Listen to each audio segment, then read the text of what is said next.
Olá, bem-vindos ao nono episódio do nosso podcast Além da Visão.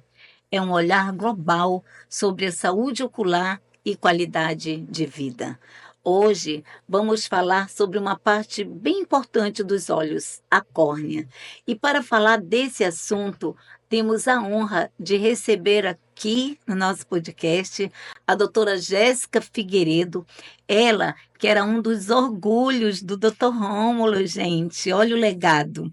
A Jéssica, ela é especialista em transplante de córnea pela Fundação Banco de Olhos de Goiás, a FUBOG, e também ela é especialista em medicina do tráfego. Bem-vinda, doutora Jéssica, mesmo com muito carinho.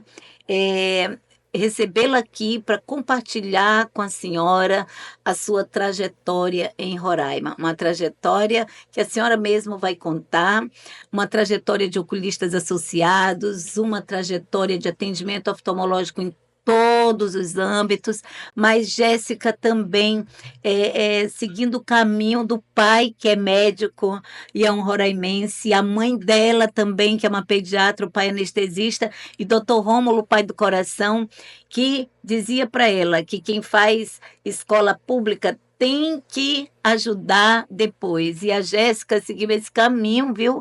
Vai dizer para vocês que além de trabalhar particular, mas a Jéssica, acredito que tenha o orgulho de trabalhar também no serviço público.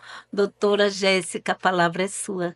Obrigada, dona Edila, muito obrigada pelo convite. É um prazer estar aqui. E é isso, assim, aqui em Boa Vista agora eu atuo como oftalmo, né? Já tem uns bons anos. E fui muito bem recebida pela senhora, pelo doutor Rômulo, muito querido. E sempre muito lembrado, né, pela gente, por todos os pacientes que a gente atende até hoje. E eu fiz a minha formação realmente lá no Amazonas, na UFAM, e fiz a minha residência lá e depois fui para Goiânia fazer meu fellow. E hoje eu atendo aqui no estado de Boa Vista como oftalmo, faço no estado de Roraima, né, atendo como oftalmologista e também na Oculistas Associados e atendo também na rede pública como médica seletivada aqui do estado. E em Manaus eu faço a ponte aérea ainda, então a gente tá nesse indo e vindo e aí lá eu atuo como médica especialista de tráfego também, minha segunda especialização. Muito bem. A Jéssica é de uma família de médicos, porque se não bastasse o pai, se não bastasse a mãe, ela também é casada com um neurologista. O esposo da Jéssica é um neurologista que também ajuda no estado de Roraima. E Roraima abre os braços e as portas para esses profissionais tão competentes. Doutora Jéssica, a senhora pode explicar para os nossos ouvintes o que é a córnea? Sim, claro. Vou até pegar a ajuda aqui do nosso desenho, né, um esqueminha para facilitar. Então, a córnea nada mais é do que essa estruturazinha aqui na parte bem externa do olho. Essa primeira camadinha aqui que a gente está vendo, né? Ela é bem transparentezinha e ela é a primeira camada aqui do olho. Fica bem na parte mesmo externa. Então, o primeiro contato de todas as substâncias, né, do ambiente já vai ser diretamente com a córnea antes de entrar no olho. Por isso que essa é até a função dela, né? Uma das funções dela, no caso, é a proteção. Para evitar, como ela serve como uma barreira, né, física aqui, para evitar que corpo estranho, que alguma coisa penetre o olho e cause um dano, uma lesão.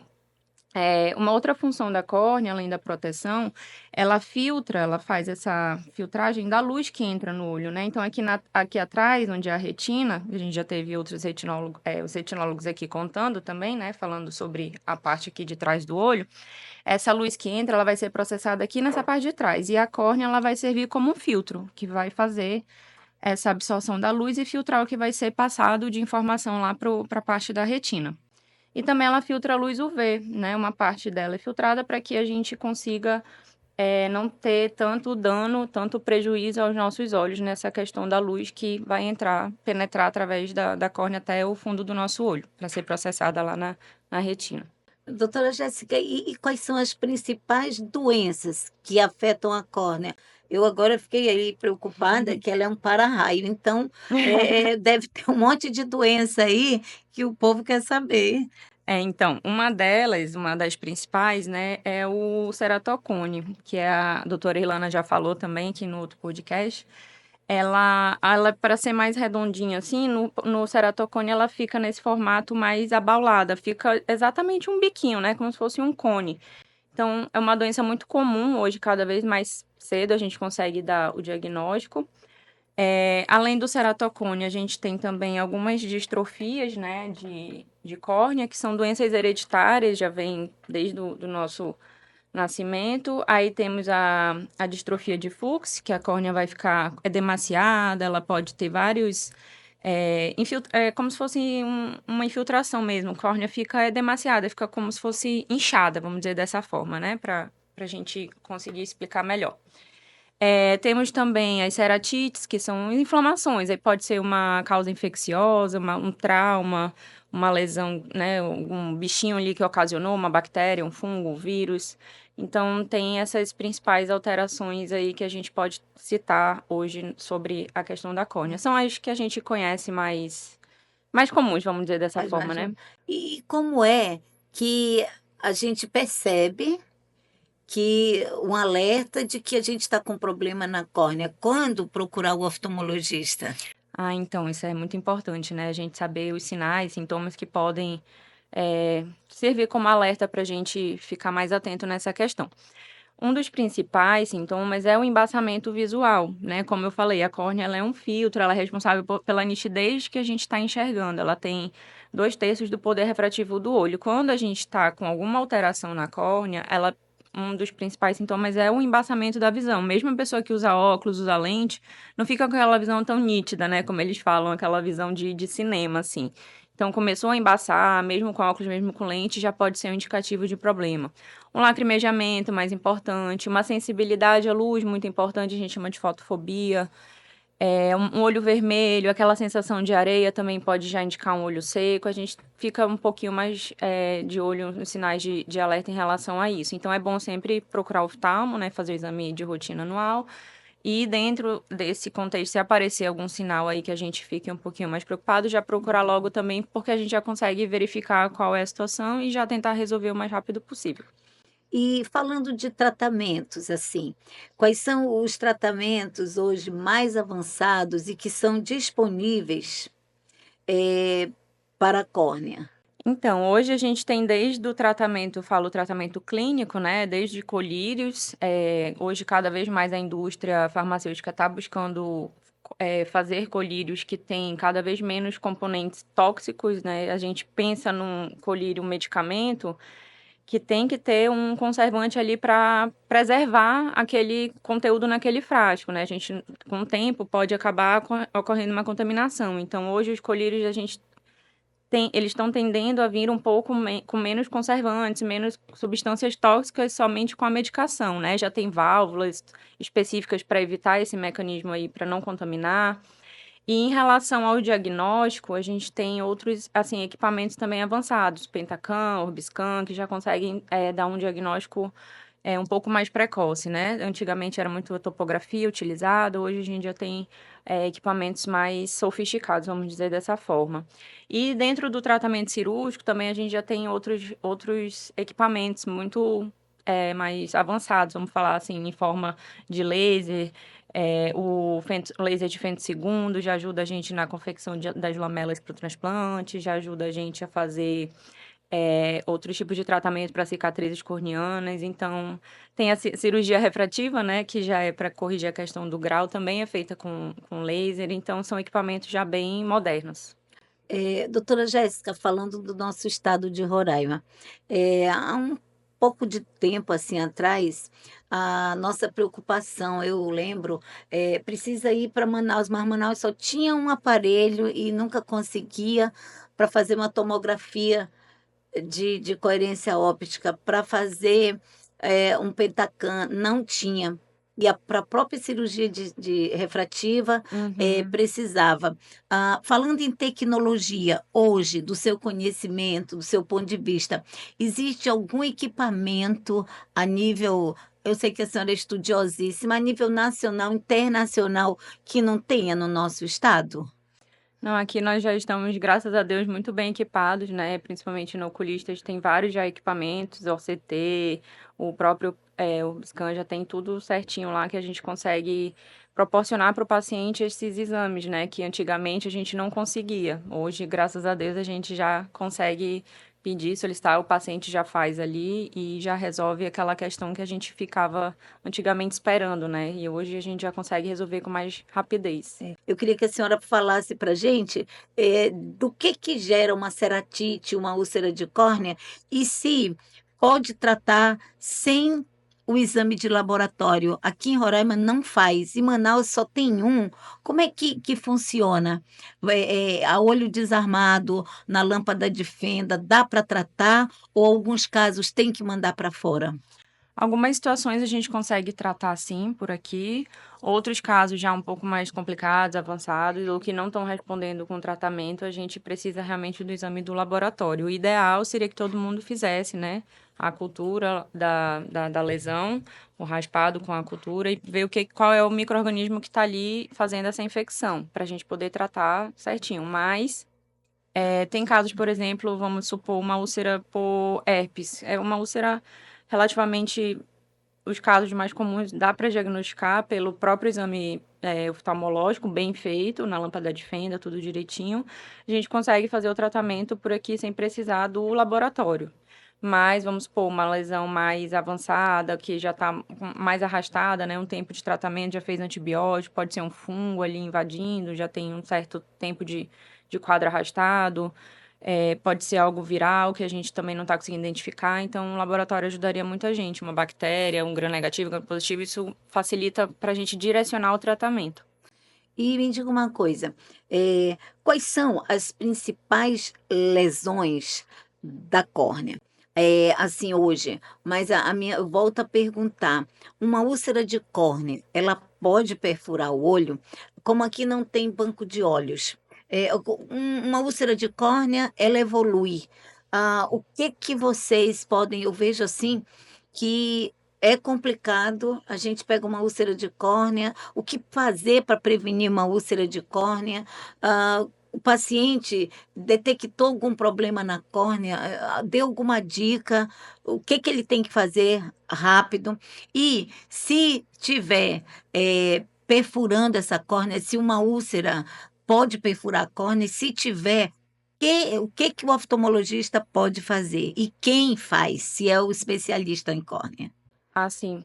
Pode sim, a úlcera pode sim ocasionar uma perfuração já nos casos mais avançados, porque ela vai afinando a córnea, aquele tecido, e aí, em última situação, acaba podendo ocorrer a perfuração ocular. Mas isso já é um caso bem mais grave, né? Quando a gente consegue acompanhar desde o começo, a nossa ideia é que a gente evite que chegue nesse ponto. Então, o ideal é que desde o começo, como a gente falou, dos sintomas iniciais, já procure o médico para que a gente já possa dar esse auxílio no início. Em relação aos cuidados, a úlcera, como a gente pode prevenir, eu já peguei vários casos de corpo estranho, né? Que o trabalhador às vezes está lá sem proteção, ou então o motoqueiro está dirigindo sem a viseira, acaba ocorrendo aquela entrada de um corpo estranho. Pode ser uma poeira, aí já a gente vê muito caso com inseto, né? Asa de mosquito, asa de besouro, já peguei coisas assim que a gente nem imagina. Mas o ideal é que a gente sempre use o óculos de proteção. Se for para o sol, o óculos de proteção mesmo contra os raios UV, né? O óculos solar. E os trabalhadores que trabalham com solda, em serralheria, tudo que possa vir algo no olho, né? Ter aquele contato ali direto com a córnea, pode ocasionar uma lesão e fazer depois virar uma úlcera, infeccionar, dar uma bactéria, porque a bactéria ela precisa de uma porta de entrada. A córnea ela é uma estrutura íntegra. Na hora que penetra um corpo estranho, a gente tem ali já uma lesão, já não fica íntegra, já ocasiona vamos dizer assim, uma porta de entrada, a bactéria, o bichinho pode aproveitar, né, e penetrar ali, causar toda aquela infecção e virar úlcera. E aí dessa úlcera, o olho vira perfurar num caso muito grave. Mas o ideal é Olha, que a gente não deixe chegar lá. eita, a nossa preocupação, gente, olha, nós vamos ter que trazer mais especialista em córnea, ou trazer de novo a doutora Jéssica. Veja bem, quantas coisas sérias. Um corpo estranho pode evoluir e fazer uma úlcera de córnea, ela está dizendo. Aí vem mais, nós não temos banco de olhos. E, no caso, o que vai perfurar, está perfurando. É feito alguma cirurgia para isso? Antes, se não tem banco de olhos, vai fazer o quê, doutora? A gente pode tentar colocar uma colinha ali para tentar evitar que extravase muito, né, o conteúdo do globo. O ideal seria já recorrer a um transplante de urgência, mas visto que não tem, a gente tenta, vamos dizer assim, estancar ali o problema até conseguir um auxílio mais eficaz. A gente tenta, vamos dizer, evitar que o pior aconteça, né, que extravase, que chegue nesse ponto realmente. Eu acho que, assim, o ideal é que a gente procure evitar, né? Mas, assim, chegou já nesse ponto, tá perfurando, pode pôr uma cola, E o recobrimento conjuntival, pode também ser feito, é uma das opções que também a que a gente gente tem. vê, Dá para fazer. Lá na clínica, inclusive, é é, feito. Dá para fazer sim, é uma opção. eu tenho um testemunho de uma pessoa que chegou lá, perfurando já o olho, essas úlceras que a pessoa vai para pronto-socorro e roda e roda e roda. E quando chegou lá, eu acho que a senhora socorreu em primeira instância, eu lembro disso, e foi feito o, O o recobrimento, né? recobrimento. A senhora mandou, tinha um cirurgião lá dentro, foi feito. E depois de tanto tempo, foi orientado que tinha que tirar aquele recobrimento.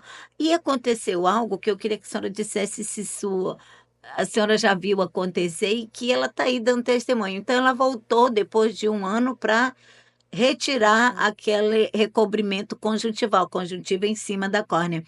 E quando chegou, ela foi lá e não precisava mais, estava absorveu. Como é que pode? Eu particularmente ainda não tinha visto, né, um caso acontecer. Foi um milagre, realmente. A gente tem E ela que. não precisou mais fazer a cirurgia. Mas, Maravilha. mas eu ia perguntar da senhora que então a córnea pode, se não recorrer, corpo estranho e a lente de contato. Então a lente também é muito importante a gente lembrar dos cuidados com a lente de contato, né? Eu sempre brinco assim, lente é muito boa, maravilhosa, a gente fica independente do óculos, enxerga bem, mas quando dá problema, pode dar um problema muito grave, né? Os casos de infecção, acantameba, é um bichinho muito difícil de tratar. É muito complicado. Várias vezes a gente já teve que recorrer para transplante de urgência por conta da acantameba. Então, assim, principalmente em relação aos cuidados de não dormir com a lente, retirar, usar a solução específica, né, de limpeza da lente, aquela solução que vende nas farmácias própria mesmo para desinfecção da lente de contato. Tanto a rígida quanto a gelatinosa, a gente tem soluções específicas para cada tipo de lente. Isso também é muito importante a gente lembrar. Não é para lavar a lente com soro, não é para lavar a lente com água da pia, da torneira. É sempre higienizar as mãos antes de colocar, porque como eu falei, né, é, pode ocorrer essa infecção e geralmente são casos muito graves. A gente não quer chegar nesse ponto, né? Então, o principal aí é a questão da prevenção, as orientações. Então, eu sempre falo, quando o paciente me fala, doutor, eu quero usar lente. Falei, tudo bem, você vai cuidar? Vai usar direitinho, vai lavar, vai tirar, vai botar, vai trocar, fazer as trocas, né? Recomendado. Tem gente que a lente é mensal, ele usa por 3 meses para economizar. Eu falo, gente, você tá brincando, seu olho é uma coisa séria. Você pega uma infecção, uma úlcera, alguma coisa grave, depois você fica cego de graça, vamos dizer dessa forma, né? Então, é complicado. A gente tem que ter esse discernimento na hora de indicar. Tem pacientes que eu já contraindico, a pessoa não tem cuidado, não vai lavar, tem unha grande ou não tem os cuidados com higiene necessários, eu falo, olha, é melhor você ficar com óculos, o óculos você tira, coloca a hora que quer, não precisa ficar com aquele cuidado. É um corpo estranho, vai diretamente no seu olho, vai na superfície da sua córnea. Então, imagina que qualquer coisa ali que venha a ter uma coisa que você não lavou direitinho, um bichinho que deu, você não cuidou, vai espalhar e pode ocasionar um problema bem grave. A gente tem que ficar de olho nisso.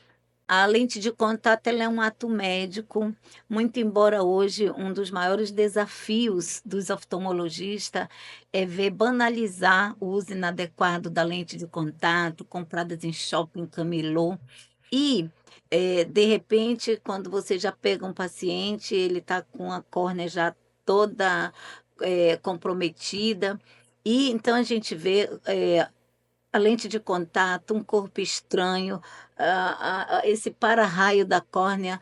Eu vejo hoje, gente, que a gente fala em retina, retina, mas eu estou preocupada, como você, ouvinte desse podcast, e eu vou perguntar uma pergunta meia assim, impactante. Eu queria saber da doutora Jéssica, fazer córnea em Boa Vista, em Roraima, sem banco de olhos, é um desafio, doutora, porque eu pergunto, como é que se sente o especialista em córnea? Eu sei que com titulação mesmo acadêmica, todo oftalmologista pode tratar um problema de córnea, mas para vocês que estudaram mais 2 anos, além da residência de oftalmologia, que estudaram a córnea minuciosamente. Eu conheço 3 que fizeram, doutora Irlana, a senhora e o doutor Thompson. Eu lhe pergunto, qual é o desafio mais comum? Como é que a senhora se sente quando pega um paciente já assim, já sofrido, de dizer para ele que ele pode perder a visão antes, pode perfurar esse olho antes de chegar perto de um banco de olhos? A minha pergunta: sem banco de olhos, é um desafio? E aonde é mais perto? Tem fila de espera em Manaus? Hoje, em Manaus, no Amazonas, né, a fila já está zerada, mas em outros estados tem filas que demoram bastante. E aqui para a gente realmente é um desafio, como a senhora já falou. A gente fica, às vezes, um pouco de mão atadas, né, porque não pode lançar a mão ali daquela córnea numa urgência para fazer aquele transplante, com um olho perfurado, um trauma muito grave, alguma coisa assim, mais grave. Então, a gente realmente fica se sentindo um pouco impotente em relação a isso. Mas a gente tem o estado do Amazonas, né, que é o mais próximo, que faz o transplante, e em outros casos de cirurgia eletiva, que dá para esperar, também o TFD pode enviar para outros estados. Tem até o Banco de Olhos lá em Sorocaba, eu já vi pacientes que fizeram por lá. Doutora, como é que funciona? A gente vê muito que vocês, os especialistas de córnea, não usam muito os colírios, nos casos graves, vocês usam, não usam muito o colírio de farmácia, então a gente precisa dos colírios manipulados em laboratórios. É fácil, o paciente, quem manda pegar o paciente mesmo pode mandar buscar, é rápido que chega, como é que funciona? Tem vários colírios hoje que a gente precisa lançar a mão quando está diante de uma úlcera de córnea, principalmente as bacterianas e as fúngicas, que a gente não consegue ir na farmácia, dar receita e a pessoa conseguir aquele colírio ali à pronta entrega, né? Então a gente precisa pedir, fazer a solicitação da dosagem certinha, pedindo numa farmácia de manipulação. A gente geralmente indica São Paulo, eu particularmente indico muito. O paciente pode pedir direto, manda foto da receita. Hoje, graças a Deus, com a internet está mais fácil, vamos dizer assim, esse acesso, né?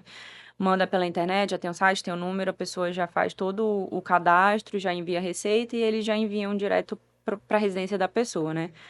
E em alguns casos a gente consegue já ter na clínica, dependendo aí da situação. Em alguns É. colírios já a clínica já consegue disponibilizar, porque ela já consegue pedir com antecedência, já tem uma certa demanda, e aí o paciente já consegue adquirir direto por lá. Mas realmente na farmácia a gente só tem os comuns, vamos dizer assim, que a indústria já disponibiliza.